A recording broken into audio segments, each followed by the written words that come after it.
What happens to us when we die? Where do our loved ones go when they pass away? Will we ever see them again, or is death a final goodbye? These are questions that linger in the hearts of so many. Death feels like an enigma, an unanswerable mystery that fills us with fear, sadness, and longing.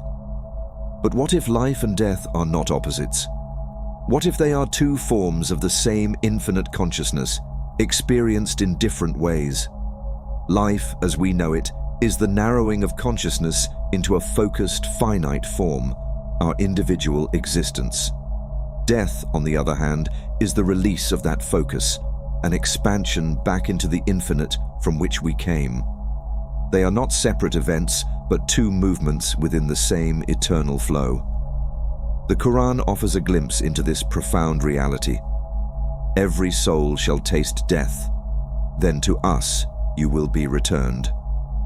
This verse does more than acknowledge our mortality. It invites us to see death not as an end, but as a transition, a journey back to the source, a return to the boundless reality that underlies all existence. Imagine consciousness as an endless, still ocean. From this vastness, a wave rises, a single life, distinct in its form, yet inseparable from the ocean itself. The wave rises and falls, but it never ceases to be the ocean. The Quran further illuminates how this wave, our individual lives, comes into existence. And he began the creation of man from clay.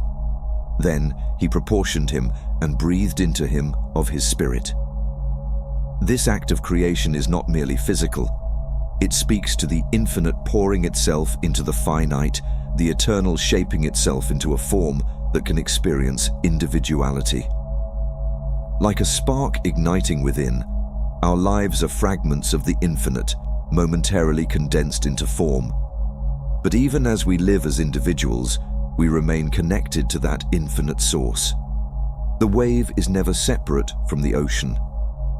The question is not whether death separates us, but can we recognize that we are always part of the whole, whether in life or in death?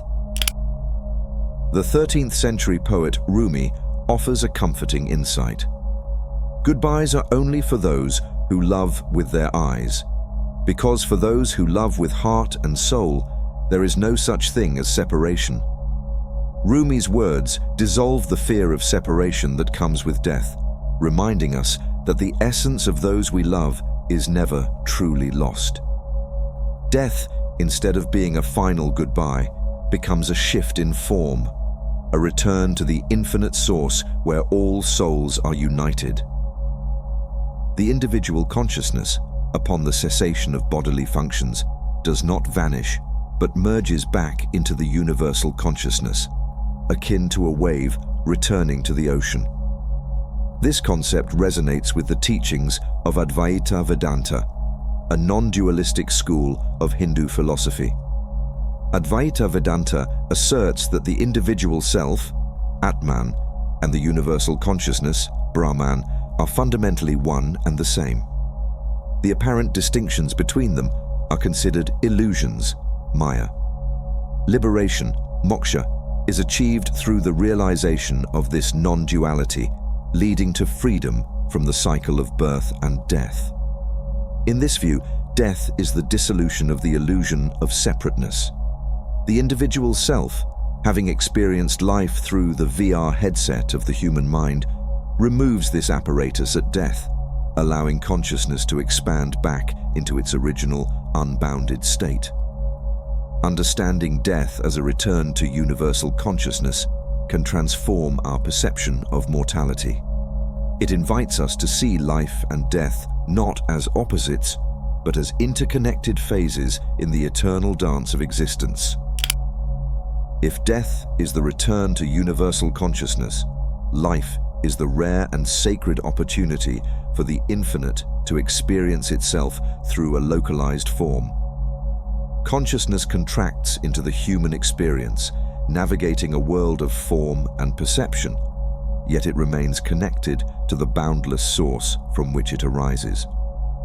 This connection is not severed by the body's limitations or even its eventual dissolution. Instead, the body and mind serve as tools, interfaces through which the infinite explores individuality. When we begin to see this, the separation between the self and the universe dissolves, even while we live. Central to this understanding is recognizing that duality, life and death, self and other, is an illusion created by the localization of consciousness. The finite mind, bound by thought and perception, creates distinctions to navigate the physical world.